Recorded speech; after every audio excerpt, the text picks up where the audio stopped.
She pressed pay, but her name didn't show up on the screen. It wasn't her family, not her uniform, not her child, but she saw herself in them, and that was enough. The real Claire. Fluorescent lights buzzed overhead, casting checkout 6 in a pale, humming glow. The clock on the register read 9:47 p.m.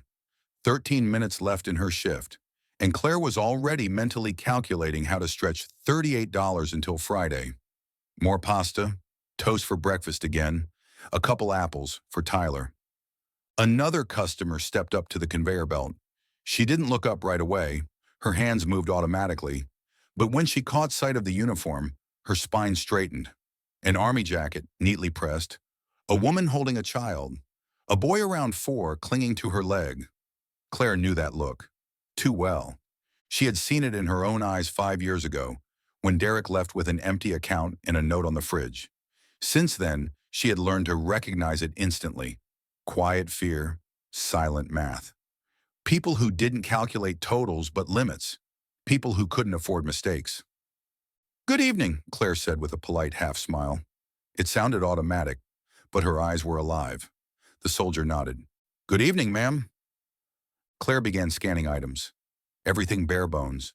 Milk, bread, cheapest baby food, diapers, no wants, only needs. With every beep, something in Claire tightened. "That'll be $127.43, she said as the last barcode chimed.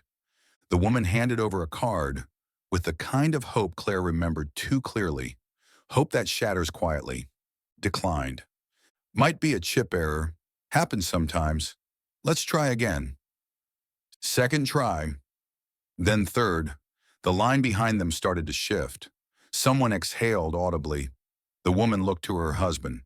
He pulled out his wallet, counted bills. "We have 62 in cash," he said quietly. Claire already knew what came next. Sorting. Keep, remove, forfeit. Diapers always went first. Always. "Take off the food and diapers," he said. Claire froze.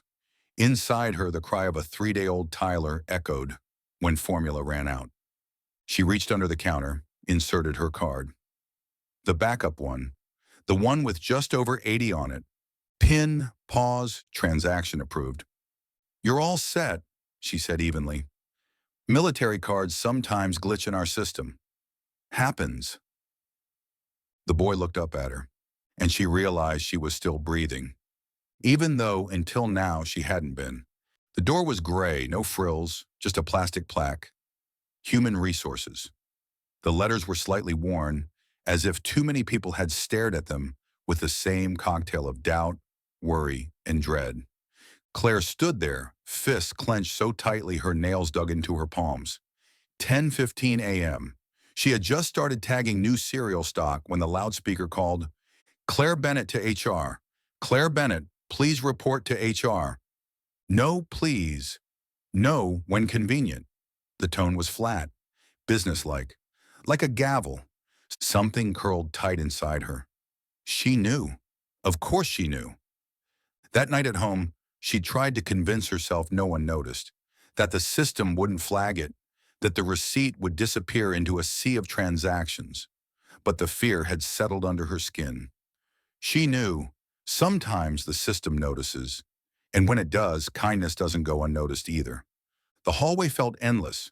Co-workers stepped aside, some avoiding eye contact, others staring too long, like they already knew, like someone had said something.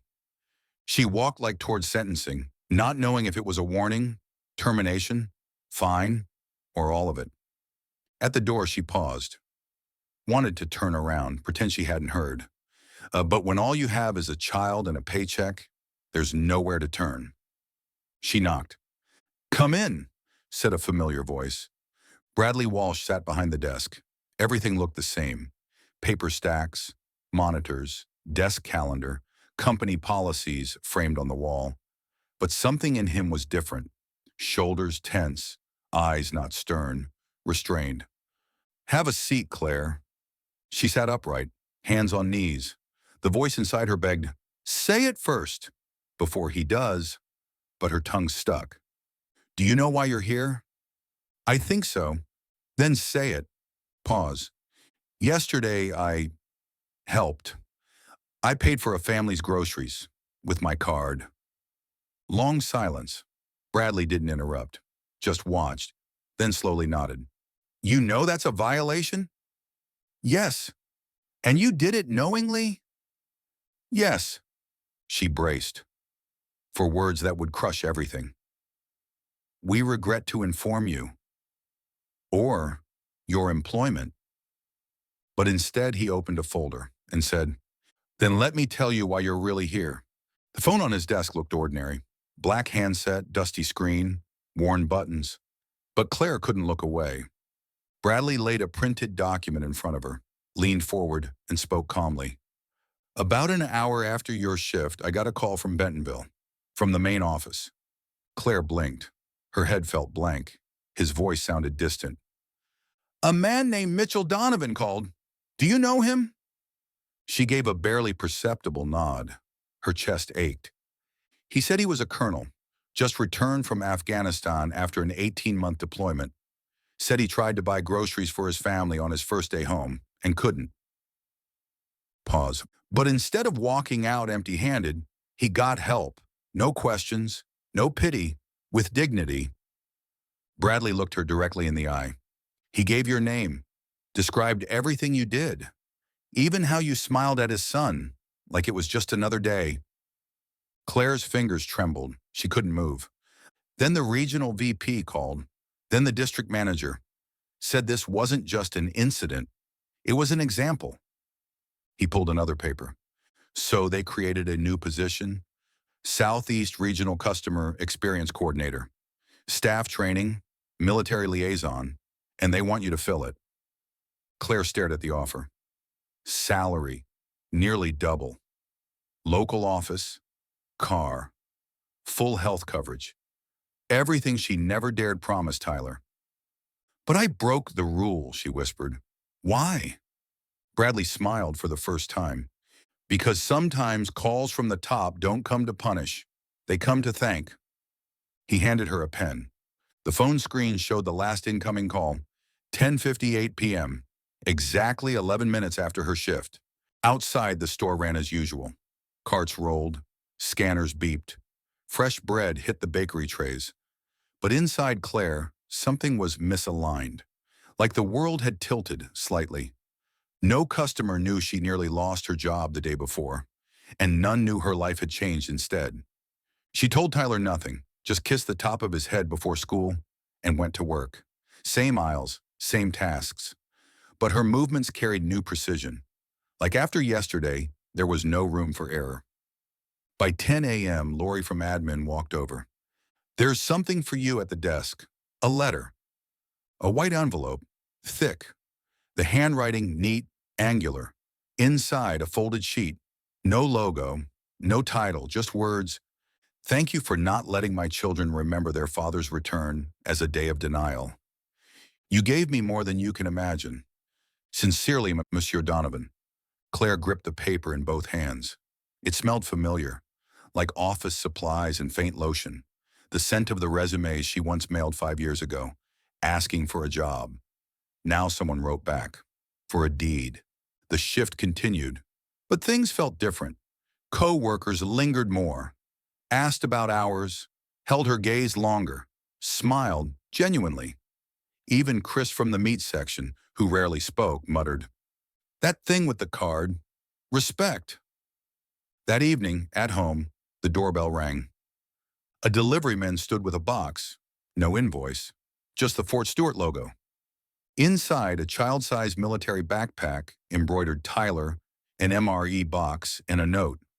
For the one who helps first, so you always have a reserve. Sarah D. Claire closed the door and slid to the floor. Clutching the backpack's fabric, she let herself cry. Return waves come quietly, but they reach the bottom. She didn't know what would change, not yet, but something had shifted, and if the wave moved, maybe she should move with it. Nearly a month had passed. Claire had been trained, signed papers, received a uniform, and her route plan. It was official, yet surreal. She stood before the mirror in a teal button-up. New, stiff collar, strange logo above her heart. Regional Customer Experience Coordinator. She still couldn't fully believe that's what her title said now. More importantly, she now represented the company. That meant speaking to people, listening, teaching, inspiring. Claire rehearsed what to say. Everything sounded too lofty or too hollow. She wasn't a coach, not a speaker. Her strength was at the register, in silent gestures, in noticing and doing. Still, she got into the company car, started the engine, and drove. The first store was 3 hours away near Fort Stewart. Colonel Donovan had personally asked they begin there. Start where someone already saw the difference? She arrived an hour before opening. The store was still in sleep mode. Lights warming up, doors clicking, staff sipping coffee from plastic cups. The manager, a woman in her 50s with a tight smile, greeted her. "So you're the Claire from the story?" Claire nodded, feeling her cheeks warm. "Don't worry," the woman said. "We got hard here too.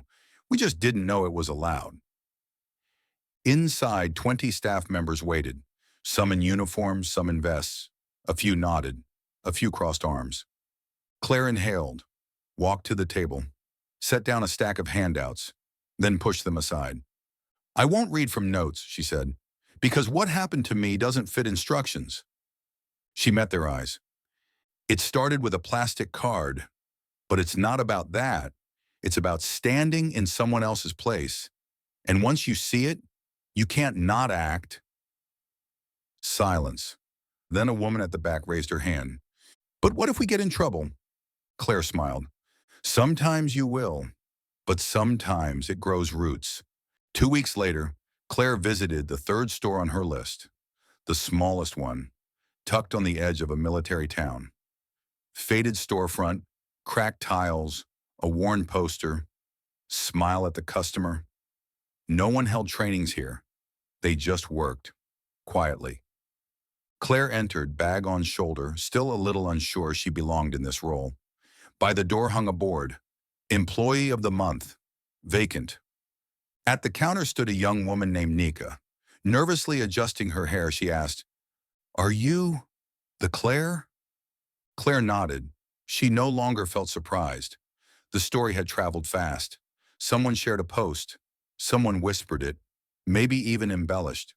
But the core remained. In the break room, it was hot. Staff crowded together, on chairs, on boxes. A TV hung on the wall, unused. Claire didn't use slides anymore. She told them about that night, about the man in uniform who asked to remove diapers, about how everyone witnesses someone else's silence and can either walk past or stay. When she finished, it was quiet. Then someone asked a question, then another, and at some point, a cashier pulled out a sheet. "We wanted to show you something," she said, walking to the empty board.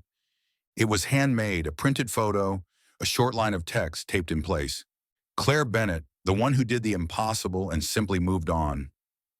Applause broke out. Claire flushed, adjusting her badge almost automatically. She stepped closer, ran a finger along the tape, pressed a corner down. Someone had printed the picture. Someone taped it. No one had to. That's the point. When she stepped outside, the sun was low. Light played off the company car windshield, like a glint of something new. Something that didn't begin with a medal, but with a gesture and someone remembering. 6 months later, Claire walked into the same store where it all began. Not as staff, as a customer.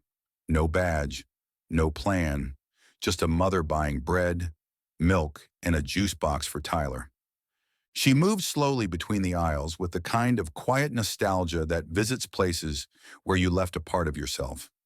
Same shelves, same products. Even the same woman at Register 3, in her ever-present green apron. The line was short. The cashier was new. Young, a bit nervous, with a pen tucked behind her ear and a voice not yet dulled by repetition. Claire waited, placed her items on the belt. Routine. When it was time to pay, she reached for her card and noticed a coin by the register, 15 cents.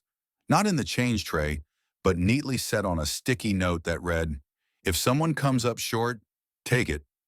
Claire didn't take it. She just looked. Left yesterday, the cashier said, catching her gaze. Guy didn't want his change. Said someone else might need it. Claire nodded and smiled. She knew how it started. With a coin, a gesture, a choice no one would see. And that's exactly what made it real. At the exit, she turned, saw a woman behind her pulling out a wallet, counting change, then spotting the note. Claire didn't hear what happened next, but she knew. She stepped into the soft light of sunset. The coin remained on the counter, waiting for someone else.